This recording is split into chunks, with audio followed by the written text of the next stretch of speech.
Hey, it's Ms.Moni with another video. Oh my goodness.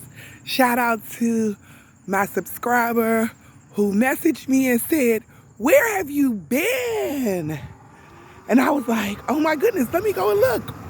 Oh wow, I haven't posted in 6 days. So I was like, okay, let me get myself together. Woo, woo, woo. Let me get myself together and make some videos. So I asked a good friend to suggest something for me to watch. So he suggested I watch Bad Boys 4. Cute little movie. It was really funny. After that, I watched this other show on Netflix. It was okay, it was like the most unbelievable story, but it was really true. Okay. It was a lady and a man. They were boyfriend and girlfriend. They just gotten together. They had been together a short time. But he had just got out of a relationship where he was engaged. But who he was engaged to, she cheated on him. So he was still texting her. He felt some type of way, he still loved her. But he went to counseling and he moved on. But in the background, he was still text his ex fiance and say little things like, he missed her, he really loved her, and other little things like that. But he was in a relationship with a new woman. The new woman was able to read his text messages and found out that he was texting his ex. So she was about to, just be like, I'm done with it. Mind you, all three of them work together in a hospital. So, whew. So he said, no, I'm going to counseling. I want to move on. I don't want her. I want you. So this night that he says this to her, confessed his love to her and everything, they went to bed. In the middle of the night, they're woken up to guns in their face with lasers. So they were drugged with NyQuil and something else, and zip tied and all these other things, blindfolded, all this. It was also rules. You can't call the police when you get untied or whatever. You gotta go and sit on this couch in this, and it was like a red box, red tape in a square for him to sit in, and he had to sit there until a certain time before he could call the police. Well, he wasn't even supposed to call the police. He was supposed to call the bank to get a certain amount of money. I believe it was like $20,000. And they took the girlfriend, put her in the trunk of his car, and drove off with her. Took her to another location and put her in the trunk of another car that she thought was a 5.0 Mustang. He puts her in the trunk of there, and he take her to like a wooded area. It was secluded, and it was a house in the woods, like living off grid. So he took her there, had her locked up in the room. She had blindfold goggles on that he put tape on. So she's locked up in that room, and he told her, I'm going to keep you for 48 hours, and when your boyfriend pays the money, you'll be free. So she was like, okay. In the process, her boyfriend, he gets untied, he's sitting there, and he's like, no, I need to contact the police immediately. The police will help. Why? So he contacts the police. The police get involved. They're asking, he's telling them the story. Keep telling them the same story. They ask them the story over and over again. Then one detective said, "No, you did it. You hurt her and all this other kind of stuff. Just come out and say that you hurt her." So he like, I didn't hurt her. So then they said, take a lie detector test with the FBI. He takes the lie detector test. The FBI agent, when the lie detector is over, tells him, "You failed this tremendously. You failed. You failed. Now, what did you do to the girl?" He said, "Oh, no, I didn't. I didn't do anything to her. Um, I need a lawyer. Are you arresting me or can I leave? Whatever." He gets a lawyer. His lawyer is trying to find out. He's like, he gave you his DNA. He, is helping you with everything. He's giving you every answer. He's telling you the same story over and over.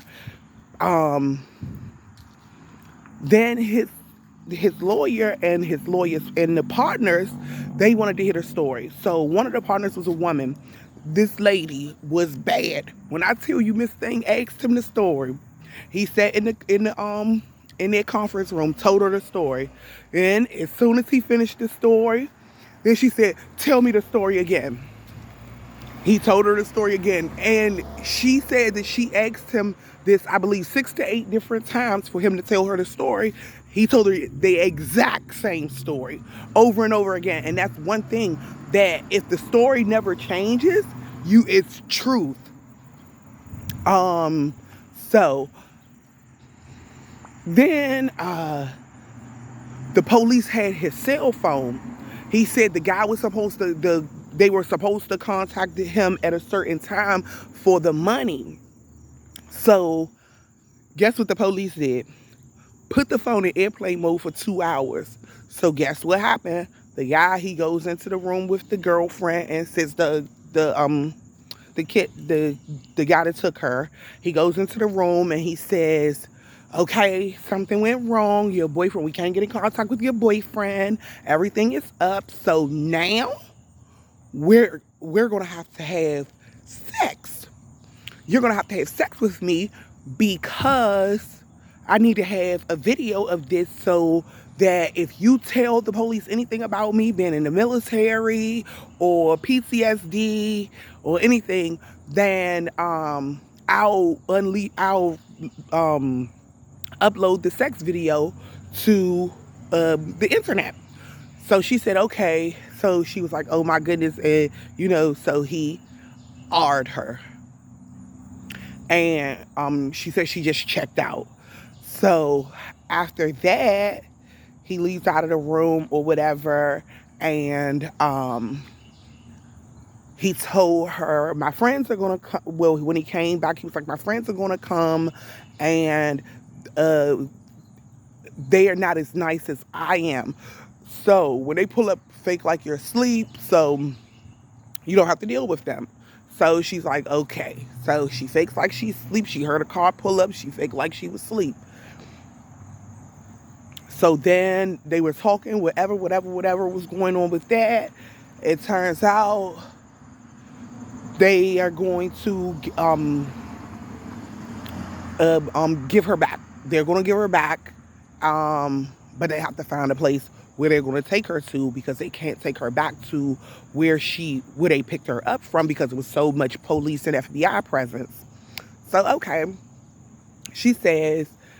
So he decided to drop her off at her parents' house, which was her dad's home now. So he drops her off there. She walks into her, well, he put her in the trunk and all that, doped her up again.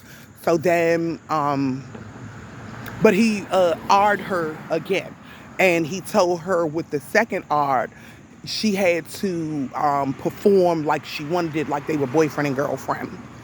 So so he brought wine and beer and other stuff. So she started drinking, chugging. He said she said he came in and was like, "Oh, you started without me, baby?" Acting like they was in a relationship and it wasn't him R'ing her and holding her. So, she decided, okay, so then the next day He dopes her up, put her in the trunk of the car, drive her to her dad's house. Um, she goes and she walks down the street and walks, goes in the house. They calls the dad. The dad is on the highway. The dad calls the police and say, my daughter is home, is at my house. I just received a call. She is okay. I'm on my way to my house, which was 4 to 6 hours away from where she lived with her boyfriend, where she worked and everything. So,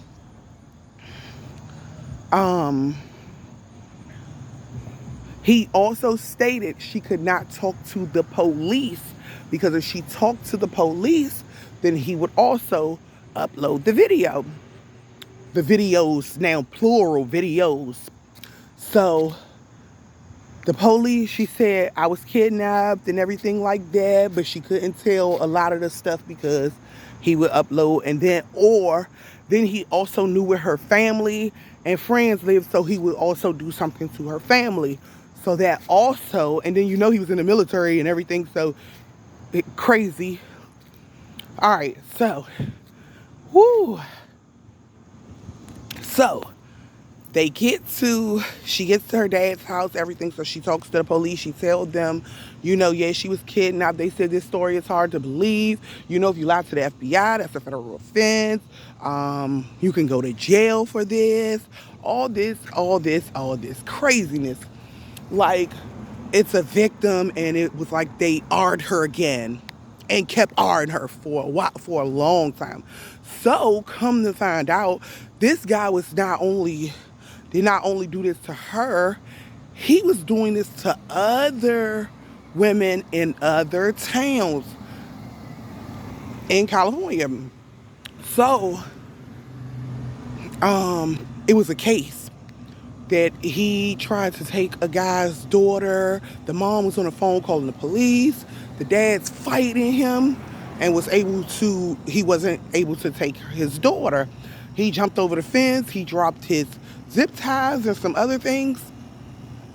So they were able to find out who he was. When they found out who he was, they went and arrested him. The lady cop, she went and arrested him. They go in his house, find all this stuff. Well, no, they spoke with his mom. That's what it was. He dropped his cell phone. So they called a number that kept on being on the call log, and it was his mom's number. Come to find out, so they asked the mom, whose phone is this? So she's like, oh, this is my son, and says his name. They immediately look him up. The son up. What? They find him. They go to then the mom said that he's at her house in the cabin in the woods that she owns. He's been out there for a few months. So they go to the house. They had a search warrant. They arrest him. Then they're searching the whole house, getting all this evidence. And when they found the goggles, it was blonde hair. So she's like, the detective, she's calling different counties where he had committed crimes at. Nobody's hair was blonde. Out of nowhere, it was something, the 5.0 car, the Mustang, it was stolen, and it came up that it was the boy, the car was stolen from the town that the girl lived in. So, when she contacted them, they said, oh no, that wasn't true. That was like the movie Gone Girl. So she was like, Gone Girl? So they're like, yeah, the movie Gone Girl, where the girl, she finds out her boyfriend is cheating on her. So she fakes her death and makes it seem like he did it, for him to be arrested. Then she comes in the end like, ha, I got you. She said, I have a lot of evidence for you. This is not a Gone Girl, nothing. And so they were like, we were just about to arrest them. And she's like, what? They lost their jobs, all this stuff. But they wound up, they got back together and everything, and they fought through it together. Um, when it all came out that this man did do this to this lady and the story was true, do you know the police in that town never apologized to them? Mind you, they turned the news, everybody against these people, saying that this was a hoax. Never apologized. Guess what? They sued and got $2.5 million. They moved to the coast and they had 2 little daughters and they were married and they were living good and they were happy. Oh my goodness. That was a story right there. But this guy was, it was a really, really good show. But remember, this is Miss Moni Hart's opinion. Like, subscribe, share, and comment. Ah, she back.